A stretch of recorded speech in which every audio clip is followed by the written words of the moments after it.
Welcome to our Bible sermon today in the name of Yahweh. Because first we're going to praise His name, because that's number one on the agenda, to praise the name of Yahweh. And of course that's followed up by fulfilling the first commandment that you shall have no one or nothing ahead of Yahweh in your life. Is that written? That is written. And as I told you many times before, Enoch, the patriarch that was taken up in a chariot of fire, stated explicitly in the writings of Enoch that Yahweh said the first thing and the main reason He gave you a tongue was to praise His name. Whatever else you do with it is your business. But He also said every word you would say would be recorded. So sometimes it's best left unsaid rather than saying it. That's what a wise man does. I'm James Wickstrom, a teacher of Yahweh. To the lost sheep of the house of Jacob, who is surnamed Israel, who are the white western European peoples and the nations thereof, fulfilling all the prophecy as set down by Jeremiah the prophet. You know, people get so dismayed with wondering what's going on today because they haven't taken the time to realize that what they call the Bible, or the books, are history.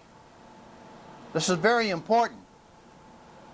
Now, they'll admit that the i.e. Old Testament is history about a people called Israel and the Hebrews, but it's more than that.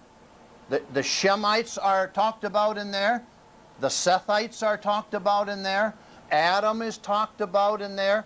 And the pre-creation or the pre-Adamic beings are mentioned and talked about in there, as well as the children of perdition, the children of the wicked one, Cain, who came forth through the seduction of Eve in the garden, which brought forth that evil seed and that wicked seed. That 1 John tells you very clearly that Cain was of the wicked one. And we know that the wicked one is Satan, because that is recorded many times through the scriptures in the book of Matthew, the book of John, all right? And even by John the Divine in Revelations. So you see, it's very important if only people would realize that this is a book of history, of His story. History, His story, Yahweh's story to His people. That's very simple.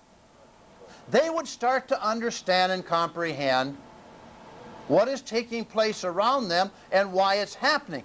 But, see, an enemy is among us that is very subtle and very cunning. And what they did is, they said, okay, you can believe in this book called the Bible and in its history content, but only in the Old Testament. Because the New Testament is all about religion. See? And they become it. So they split history with that 400 and some years between the book of Malachi going into the so-called New Testament when we talk about Matthew, and all of a sudden people say, oh yeah, because when you mention the Bible, because you see, here we are in Malachi, it's 397 BC. 397 years BC. You don't pick up any more time until you go to the book of Matthew, and you've got to go up into the book of chapter 3 of Matthew, and you pick up AD 26. Oh, see, so they created a schism so they could lie to you and say, oh sure, okay, the history's there in the Old Testament, but the New Testament's about religion. Because when you talk to a person today and say, you know, I'd like to talk to you about the Bible. Boom! Right away, the switch is clicked, and they start thinking about religion instead of history. Aren't not the books of Matthew history books? Are not the books of John history books? Are not the books of Acts history books of events and chains of events and times and places and occurrences? Are not they history books? How about Corinthians? Is that a history book in the writing of history? All the way back to AD 59. Why would they put a date there if it wasn't a history book? It's not a book of religion. It's a book of history about a people and to a people called what? Israelites, who took on another name, okay, as so-called Christ's sons, Yahweh's sons, okay, Christos, Yahweh's sons. They took his name out. Children of the light. I am the light, the truth, and the way. Boy, that's a tough one there, you know. And so what they've done is that the Roman Catholic Church, working in collusion with the Jews and the children of perdition, Jewry, the light murders, the murders of the light, the murders of I am the truth, the light, and the way, the murders of Yahweh, created the subterfusion in your mind.